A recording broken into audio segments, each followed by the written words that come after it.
नमस्कार। आज हम एनसीईआरटी कक्षा 12 रसायन विज्ञान भाग 2 के 10वें पाठ हेलो एल्केन हेलो एरीन के 5वें भाग में अध्ययन करेंगे।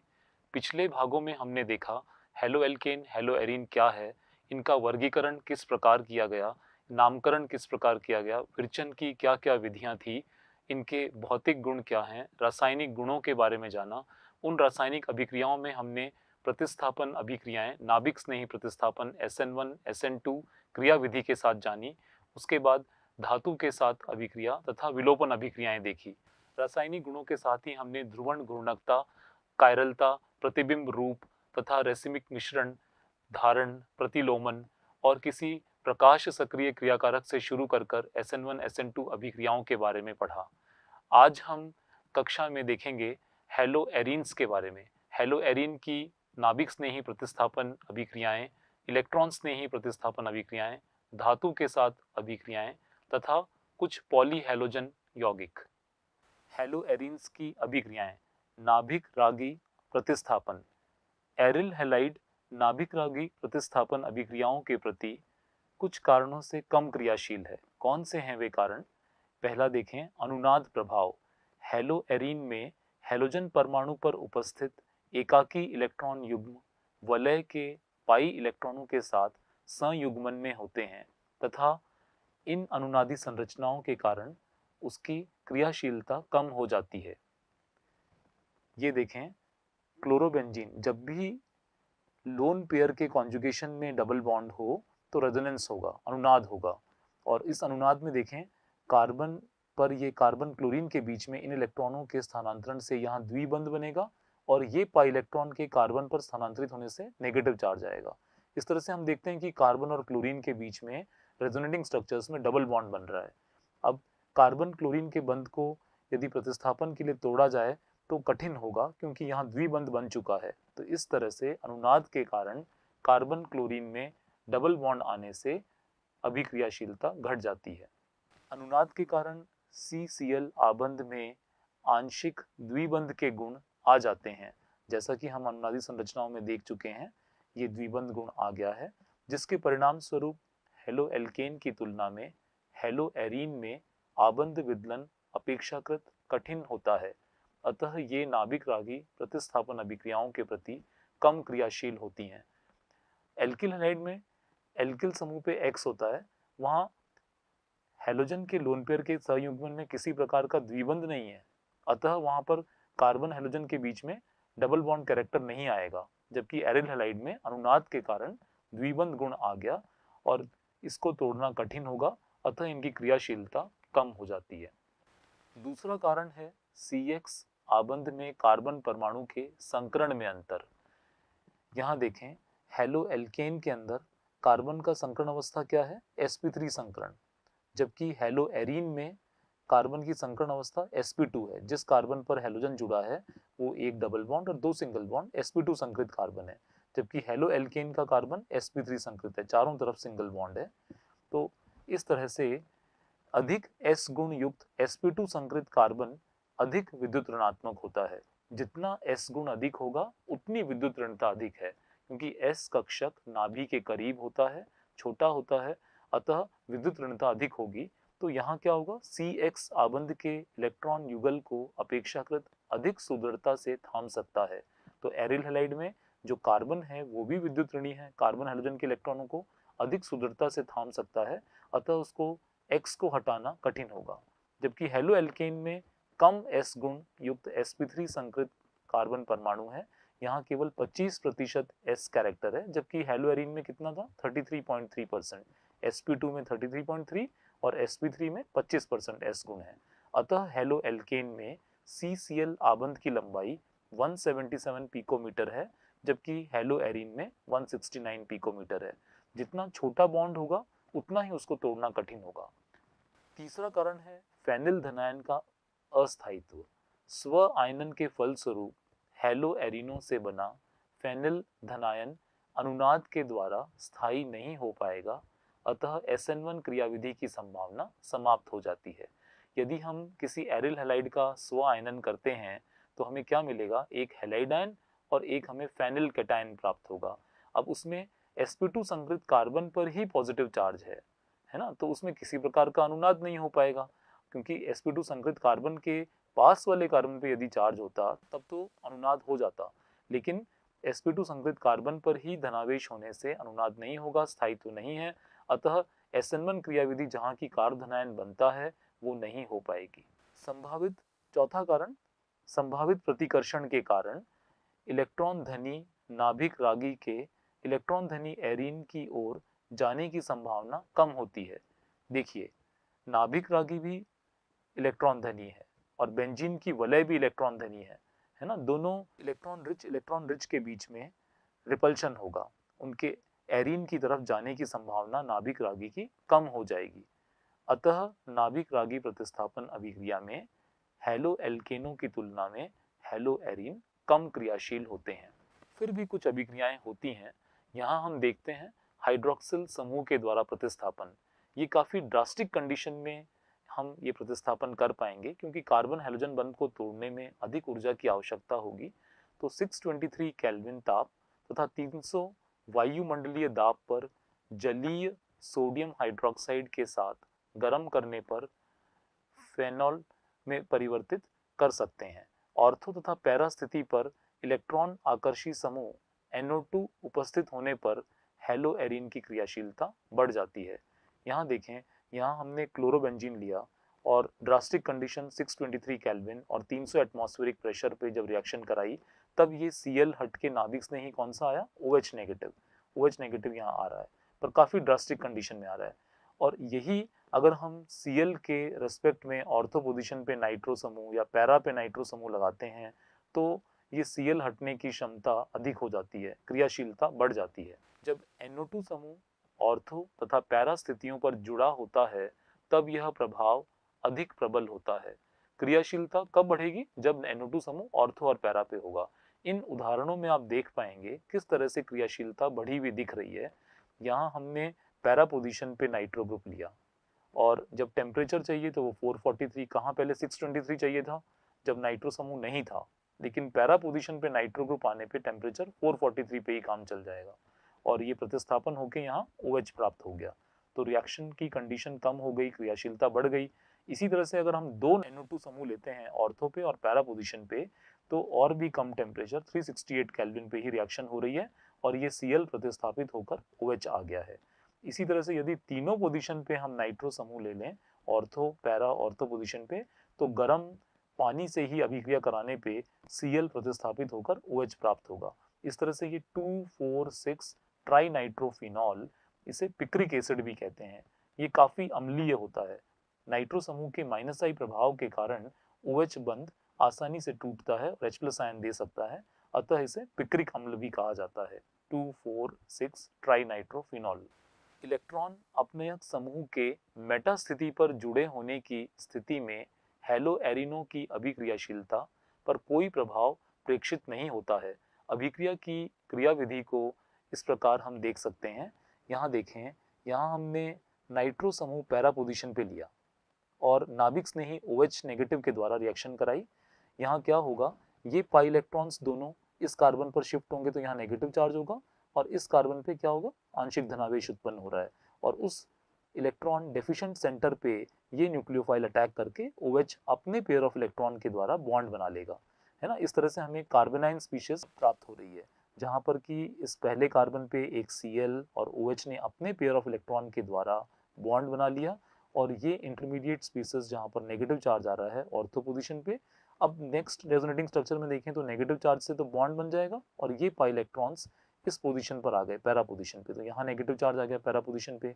लेकिन अगर पैरा पोजीशन पे नाइट्रो समूह है जो कि इलेक्ट्रॉनों को अपनी ओर आकर्षित करता है, तो ये इस इंटरमीडिएट को काफी स्थायित्व प्रदान करेगा, या यूं कहिए कि इस नेगेटिव चार्ज से यहाँ हम बॉन्ड बना सकते हैं और ये पाई इलेक्ट्रॉन्स को O पे शिफ्ट कर सकते हैं और रेजोनेटिंग स्ट्रक्चर बढ़ पाएगा।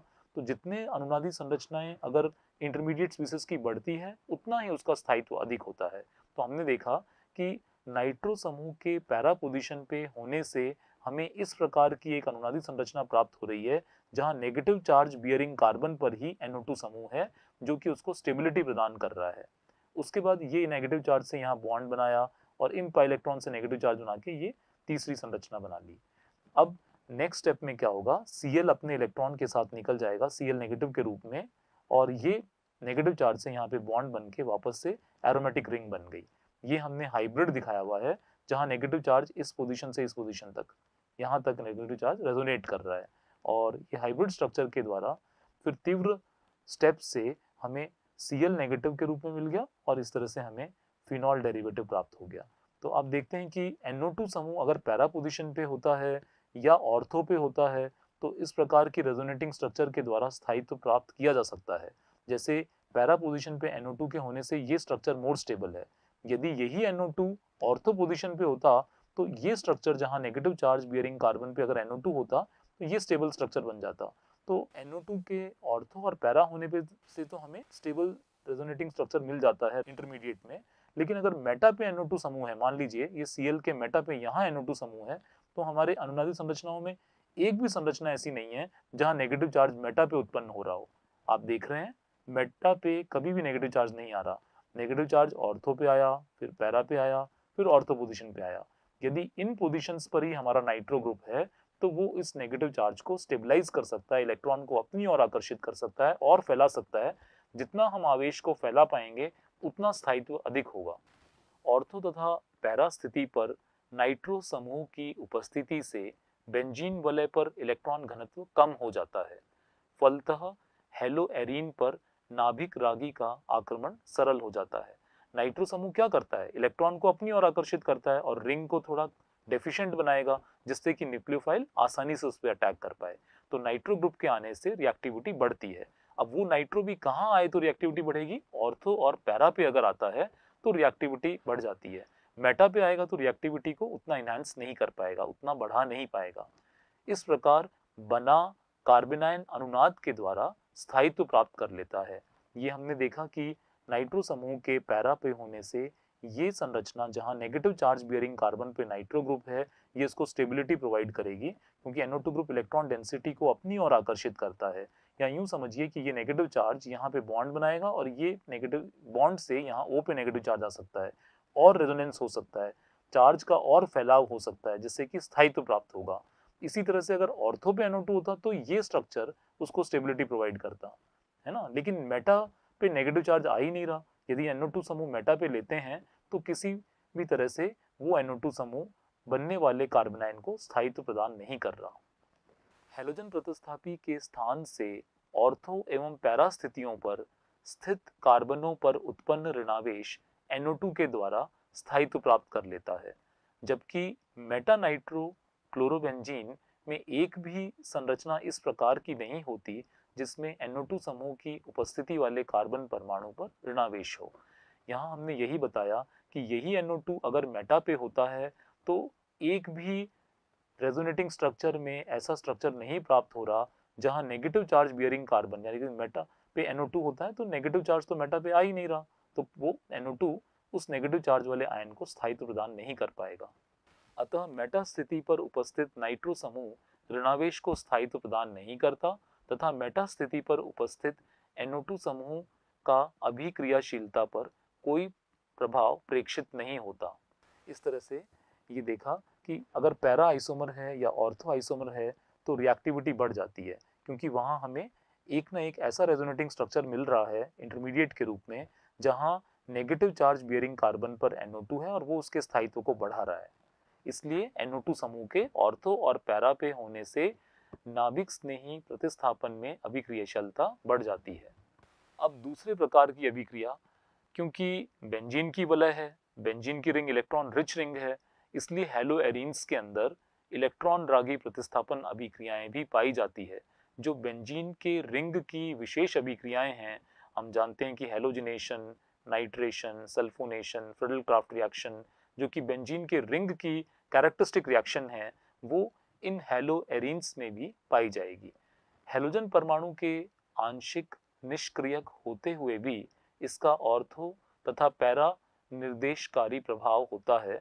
अतः अगला प्रतिस्थापन हैलोजन के स्थान से ऑर्थो और पैरा स्थितियों पर होता है। हालांकि हैलोजन परमाणु थोड़ा निष्क्रियक है ना, इसका इंडक्टिव माइनस आई है, इलेक्ट्रॉन को अपनी ओर आकर्षित करता है, इसीलिए जो हैलो एरीन्स की रिएक्शन है वो बेंजीन की तुलना में थोड़ी स्लो होती हैं, लेकिन फिर भी रेजोनेंस प्रभाव के द्वारा ये ऑर्थो और पैरा निर्देशकारी है। ये ऑर्थो और पैरा स्थिति पे इलेक्ट्रॉन डेंसिटी को बढ़ा देता है, जिससे कि नाभिक स्नेही कहाँ आएगा, ऑर्थो और पैरा पे। इस तरह से hello arenes electrophilic substitution reaction ortho और पैरा पे दिखाते हैं। हैलोजन के ऑर्थो एवं पैरा निर्देशक प्रभाव को अनुनाद संरचनाओं से समझ सकते हैं। यहाँ हमने अनुनादी संरचनाएं बनाई हैं। ये देखें, ये हैलो एरीन लिया जहाँ की हैलोजन परमाणु पर लोन पेयर ऑफ इलेक्ट्रॉन्स हैं और ये लोन पेयर डबल बॉन्ड के कॉन्जुगेशन में है। रेजोनेंस के द्वारा ये इलेक्ट्रॉन्स यहाँ डबल बॉन्ड बनाएंगे और ऑर्थो पोजीशन में नेगेटिव चार्ज आ गया। देख रहे हैं कि डेंसिटी कहाँ बढ़ी, ऑर्थो पे, पैरा पे और ऑर्थो पे। इस तरह से इलेक्ट्रॉन्स ने ही, जो कि स्वयं इलेक्ट्रॉन शुद्र होता है जिसमें इलेक्ट्रॉन की कमी हो और वो इलेक्ट्रॉन धनी केंद्र पर आक्रमण करता है, तो कहाँ आक्रमण करेगा, इलेक्ट्रॉन्स ने ही, इलेक्ट्रॉन रागी ऑर्थो और पैरा पोजीशन पे, क्योंकि इन स्थितियों पर अनुनाद के द्वारा ऋणावेश आ रहा है, इलेक्ट्रॉन घनत्व बढ़ रहा है, अतः वहां पर इलेक्ट्रॉन्स ने ही प्रतिस्थापन अभिक्रिया पाई जाती है। इलेक्ट्रॉन्स ने ही अभिक्रियाओं में पहली देखें हैलोजनन। अगर हम क्लोरोबेंजीन की रिएक्शन क्लोरीन के साथ निर्जल FeCl3 जो कि कैटलिस्ट का काम करता है, ये इलेक्ट्रोफाइल जनरेट करेगा, Cl पॉजिटिव इलेक्ट्रोफाइल बनाने में एक सहायक है। और जब Cl पॉजिटिव कहाँ आएगा, ऑर्थो पे और पैरा पे, क्योंकि हमने देखा अनुनाद के द्वारा इन स्थितियों पर ऋणावेश आता है, अतः Cl पॉजिटिव इलेक्ट्रॉन्स ने ही ऑर्थो और पैरा पोजिशन पे आएगा। तो पैरा पोजिशन पे आने से 1,4 डाइक्लोरोबेंजीन ये मुख्य उत्पाद क्यों बना, क्योंकि ये सिमेट्रिक संरचना है, और ये 1,2 डाइक्लोरोबेंजीन ये अल्प मात्रा में बनेगा सिमेट्रिक नहीं होने के कारण। नाइट्रेशन जब हम कराते हैं तो सांद्र HNO3 और सांद्र H2SO4 लेते हैं, जहां NO2 positive electrophile nitronium ion electron स्नेही के रूप में बनेगा, और वो कहाँ आएगा, ऑर्थो और पैरा पोजिशन पे, Cl के ऑर्थो और पैरा पे। तो ये 1 क्लोरो 2 नाइट्रोबेंजीन अल्प मात्रा में और 1 क्लोरो 4 नाइट्रोबेंजीन मुख्य उत्पाद के रूप में प्राप्त होगा। इसी तरह से सल्फोनेशन देखें तो क्लोरोबेंजीन का यदि हम सांद्र सल्फ्यूरिक अम्ल के द्वारा सल्फोनेशन कराते हैं तो ऑर्थो पोजीशन पे SO3H और पैरा पोजीशन पर SO3H आएगा। तो ये बेंजीन सल्फोनिक एसिड है, तो 2 क्लोरो बेंजीन सल्फोनिक एसिड अल्प मात्रा में और 4 क्लोरो बेंजीन सल्फोनिक एसिड मुख्य उत्पाद के रूप में प्राप्त होगा। फिर देखते हैं फ्रेडल क्राफ्ट अभिक्रिया। फ्रेडल क्राफ्ट अभिक्रिया में एल्कलीकरण और एसिडीकरण दो अभिक्रियाएं होते हैं। यहाँ एल्किल क्लोराइड मिथाइल क्लोराइड के साथ रिएक्शन करा रहे हैं निर्जल AlCl3 के प्रेजेंस में, है ना। निर्जल AlCl3 क्या काम करेगा, इलेक्ट्रोफाइल जनरेट करने का काम करता है। यहाँ इलेक्ट्रोफाइल क्या बनेगा, CH3 positive methyl carbonium ion, और ये मिथाइल कार्बोनियम आयन कहाँ आएगा, ऑर्थो और पैरा पोजीशन पे।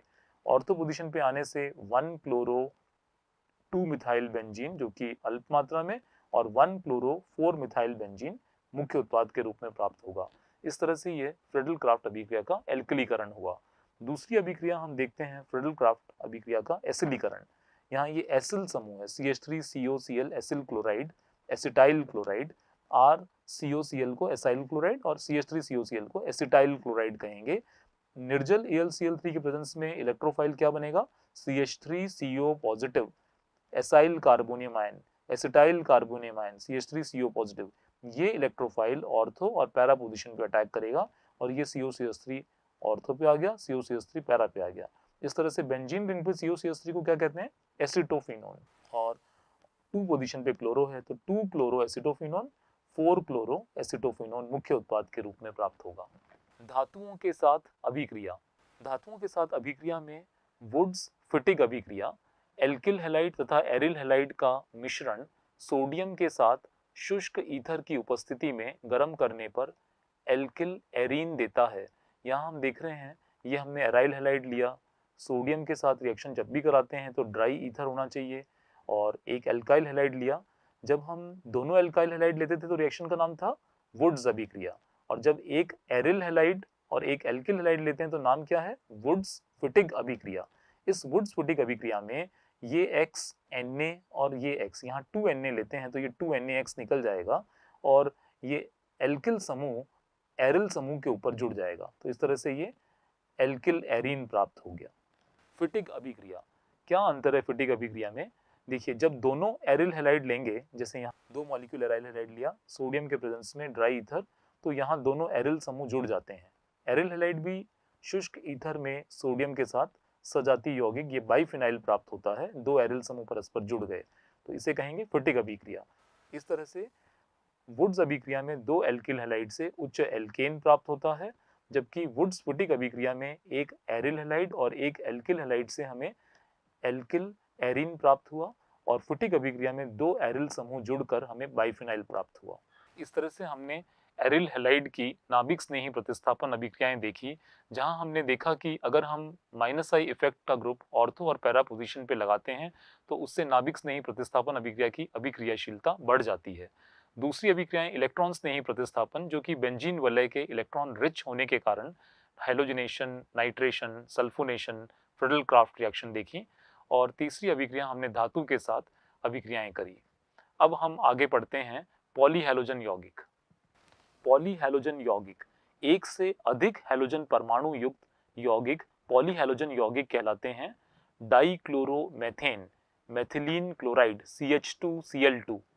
डाइक्लोरोमेथेन का अत्यधिक उपयोग विलायक के रूप में, पेंट अपनयक पेंट रिमूवर में, एरोसोल में प्रणोदक एरोसोल प्रोपेलेंट के रूप में तथा औषध निर्माण में की प्रक्रिया में विलायक के रूप में होता है।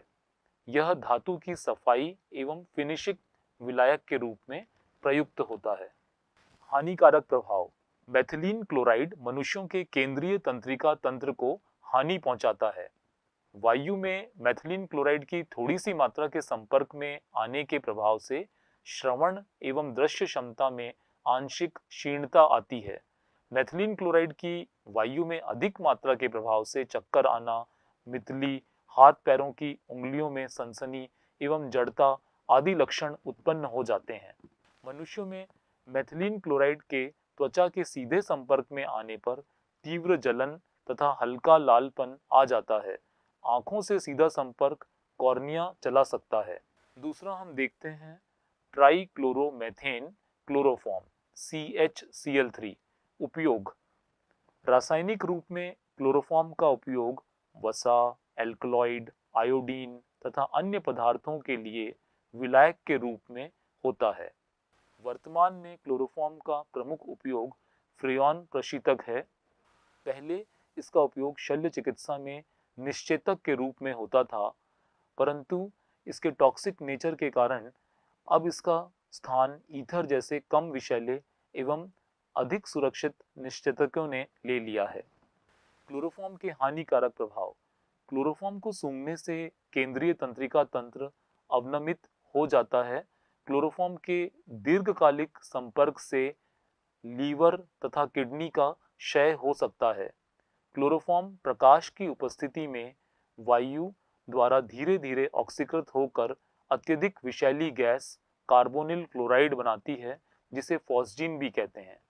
यहाँ रिएक्शन देखें, ये क्लोरोफॉर्म की जब ऑक्सीजन से रिएक्शन कराते हैं प्रकाश की उपस्थिति में COCl2, ये पॉइजनस गैस फॉस्जीन बनाती है +2 HCl। अतः क्लोरोफॉर्म का भंडारण कैसे करें? भंडारण के लिए इसे पूर्ण तरह भरी हुई रंगीन बोतलों में रखा जाता है ताकि उनमें वायु न रहे। अगर ऑक्सीजन नहीं आएगी, रंगीन बोतल होने से प्रकाश भी नहीं आएगा, तो फिर फॉस्जीन नहीं बन पाएगा। अब देखते हैं ट्राई आइडोमीथेन आइडोफॉर्म CHI3। इसका उपयोग प्रारंभ में पूतिरोधी एंटीसेप्टिक के रूप में किया जाता था। यह इसके मुक्त हुई आयोडीन के कारण होता है। इसकी अरुचिकर गंध के कारण अब इसके स्थान पर आयोडीन युक्त अन्य दवाओं का उपयोग किया जाता है। आयोडोफॉर्म की गंध अरुचिकर है, अतः अब इसको रिप्लेस कर दिया है दूसरे यौगिकों के द्वारा। अब देखते हैं टेट्राक्लोरोमेथेन कार्बन टेट्राक्लोराइड CCl4। इसका अत्यधिक मात्रा में उत्पादन प्रशीतक बनाने तथा एरोसोल केन के लिए प्रणोदक के उत्पादन में उपयोग करने के लिए किया जाता है। इसे औषध उत्पादन में तथा सामान्य विलायक की भांति प्रयुक्त किया जाता है। यह उद्योगों में ग्रीस को साफ करने वाले द्रव तथा घरों में दाग धब्बे हटाने वाले द्रव के रूप में प्रयुक्त किया जाता है। अग्निशामक के रूप में बहुतायत में प्रयुक्त होता है। अग्निशामक के रूप में CCl4 को पायरीन के नाम से, ट्रेड नेम पायरीन के नाम से उपयोग किया जाता है। इसके हानिकारक प्रभाव। इसके उद्वासन से मनुष्यों को यकृत का कैंसर हो जाता है। CCl4 के उद्वासन से हृदय गति अनियमित हो सकती है तथा रुक जाती है। आंखों के संपर्क में आने पर इस रसायन से जलन उत्पन्न होती है। कार्बन टेट्राक्लोराइड वायु में निर्मुक्त होने पर ऊपरी वायुमंडल में पहुंच जाती है और ओजोन परत को विरल बना देती है। ओजोन परत के विरलीकरण से मनुष्यों का पराबैंगनी किरणों से उद्वासन बढ़ जाता है, जिससे त्वचा का कैंसर, आंखों की बीमारियां तथा विकार एवं प्रतिरक्षा प्रणाली में विदारण होना संभव है। इम्यून सिस्टम खराब हो जाएगा। जितना ओजोन से एक्सपोजर होता है उससे होने वाली सारी परेशानियां होने लगेंगी। फ्रियॉन क्या है? फ्रियॉन मेथेन व एथेन के क्लोरोफ्लोरो व्युत्पन्न संयुक्त रूप से फ्रियॉन कहलाते हैं ना। क्लोरोफ्लोरो मीथेन या इथेन, इन्हें हम फ्रियॉन कहते हैं। यह अत्यधिक स्थायी, निष्क्रिय तथा निरावेशी नॉन टॉक्सिक हैं, असंक्षारक नॉन कोरोसिव हैं तथा आसानी से द्रवित होने वाली गैसें हैं। फ्रियॉन 1,2 जो कि CF2Cl2 है, उद्योगों में सर्वाधिक प्रयुक्त होने वाले सामान्य फ्रियनों में से एक है। इसका उत्पादन स्वार्ट्स अभिक्रिया द्वारा टेट्राक्लोरोमेथेन से किया जाता है।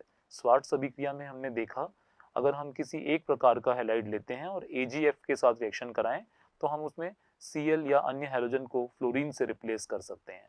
तो उस रिएक्शन के द्वारा हम इसका निर्माण कर सकते हैं। उपयोग: यह एरोसोल प्रणोदक, प्रशीतक तथा वायु शीतलन में उपयोग किए जाते हैं। हानिकारक प्रभाव में देखें, शोभ मंडल में फ्रियॉन मूलक श्रृंखला अभिक्रिया प्रारंभ कर देते हैं तथा प्राकृतिक ओजोन संतुलन को अनियंत्रित कर देते हैं। अब देखते हैं para dash dichloro diphenyl trichloroethane DDT। इसकी संरचना को देखें, यहाँ पे ये 2 कार्बन की चेन है तो एथेन है ना। एक कार्बन पे हमने तीनों Cl लगा दिए, तीनों H हटा के 3 Cl, तो ये ट्राइक्लोरोएथेन बन गया। दूसरे कार्बन पे हमने 2 फेनिल समूह लगाए।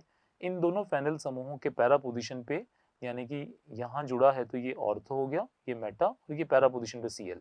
इसी तरह से यहाँ जुड़ने पे ये पोजीशन ऑर्थो, ये मेटा और ये पैरा पोजीशन। तो एक कहलाएगा पैरा डैश डाइक्लोरो डाइफिनाइल ट्राइक्लोरोएथेन। प्रथम क्लोरीनीकृत कार्बनिक कीटनाशी DDT मूलतः 1873 में बनाया गया था, लेकिन इसके कीटनाशी प्रभाव की खोज पॉल मूलर ने की। इस खोज के लिए पॉल मूलर को 1948 में चिकित्सा एवं शरीर क्रिया विज्ञान के लिए नोबेल पुरस्कार प्राप्त हुआ। इसका उपयोग मुख्यतः मलेरिया फैलाने वाले मच्छरों तथा टाइफस वाहक जुओं को समाप्त करने में प्रभावकारी होता है। हानिकारक प्रभाव में देखें, कीटों की अनेक प्रजातियों ने DDT के प्रति प्रतिरोधात्मकता विकसित कर ली, अडेप्ट हो गए तथा यह मछलियों के लिए अति विषैली सिद्ध हुई।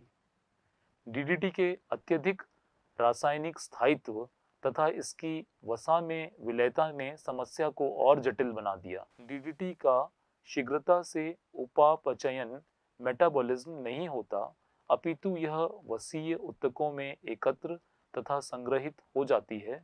यदि अंतर्ग्रहण लगातार स्थायी गति से होता रहे तो जंतुओं में DDT की मात्रा समय के साथ बढ़ जाती है।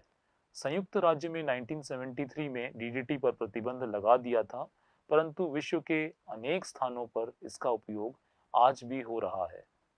इस प्रकार इस अध्याय के प्रथम भाग में हमने देखा हेलो एल्केन हेलो एरीन क्या हैं, वर्गीकरण उनका किस प्रकार किया जाता है, नामकरण किस प्रकार किया जाता है, CX बंध की प्रकृति कैसी है, उनके विरचन की विभिन्न विधियां। उसके बाद द्वितीय भाग में हमने देखा उनके विभिन्न विरचन की विधियों के बारे में, भौतिक गुणों के बारे में तथा रासायनिक गुणों के बारे में। रासायनिक अभिक्रियाओं में हमने नाभिक स्नेही प्रतिस्थापन अभिक्रियाएं देखी। तृतीय भाग में हमने SN1 तथा SN2 अभिक्रियाओं की क्रियाविधि के बारे में जाना। चौथे भाग में हमने अणु की असमितता, कायरलता, प्रतिबिंब रूप, धारण तथा प्रतिलोमन और रेसिमिक मिश्रण के बारे में जाना। और वहीं हमने ध्रुवण घूर्णक यौगिक से शुरू करके एल्किल हैलाइड की SN1 तथा SN2 अभिक्रियाएं देखी। उसके बाद हमने विलोपन अभिक्रिया तथा धातु के साथ अभिक्रियाएं पढ़ी। इस प्रकार हमने आज के 5वें भाग में हैलो एरिन्स की अभिक्रियाओं के बारे में पढ़ा। इसमें हमने नाभिक स्नेही प्रतिस्थापन अभिक्रियाएं देखी और उसमें यह देखा कि अगर हम -I effect exerting nitro group ortho और पैरा पोजीशन पे लाते हैं तो किस प्रकार अभिक्रियाशीलता बढ़ जाती है। इलेक्ट्रॉन स्नेही प्रतिस्थापन अभिक्रियाओं के बारे में जाना, जैसे halogenation, nitration, sulphonation, Friedel-craft alkylation और एसाइलेशन। और आखिर में उनकी धातु के साथ अभिक्रिया देखी, जिसमें हमने फिटिक रिएक्शन तथा वुड्स फिटिक रिएक्शन के बारे में पढ़ा।